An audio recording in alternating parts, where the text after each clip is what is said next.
Chrome ব্রাউজারে যাওয়ার পর আপনি টিকিফাই লিখবেন।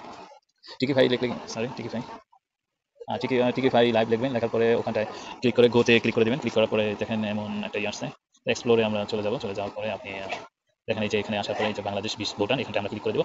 ক্লিক করার পরে আপনি যে দেখেন বাই টিকিট নাও, এই যে উপরে কালো করে লেখা, মানে এখন আমি অনলাইনে টিকিট কাটতে পারবো। তো আমি ওখানটা ক্লিক করে দিতে পারবো, বা আমরা এখানটায় টাকার অঙ্কটা দেখবো। 200 টাকার টিকিট যেটা সোল্ড আউট হয়ে গেছে, এগুলো হচ্ছে শেষ হয়ে গেছে।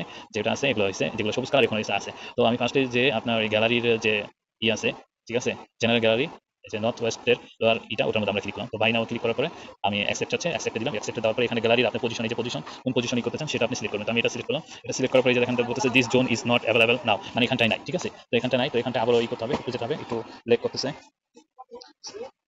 তো আসার পরে তার দেখেন আমি আবার একটা ক্লিক করলাম। তো এখানটা আসতেছে, এখানটা আছে, এই কারণে সিলেক্ট ব্লক বলতেছে। তো আমি যে কোনো একটা আপনার পছন্দের ব্লকই করবেন। তারপর সিলেক্ট করাও, আমি যে কোনো একটা ক্যাটাগরি আপনি সিলেক্ট করবেন। করার পরে এখানে চেয়ারের যেগুলো, এগুলো সিলেক্ট করতে বলতেছে। তো আমি একটা সিলেক্ট করে দিলাম। তো দেওয়ার পরে এখানটা আপনার টিকিট হোল্ডার নেম, আপনার নামটা, আপনার ইমেল অ্যাড্রেস এবং phone number and date of birth রেখে হোল্ড অ্যান্ড সেলে কন্টিনিউতে দিবেন। দেওয়ার পরে আপনার টাকার অপশন আসবে, ওই টাকা পে করলেই আপনি আপনার ইমেল অ্যাড্রেসে আপনি টিকিটটা পেয়ে যাবেন।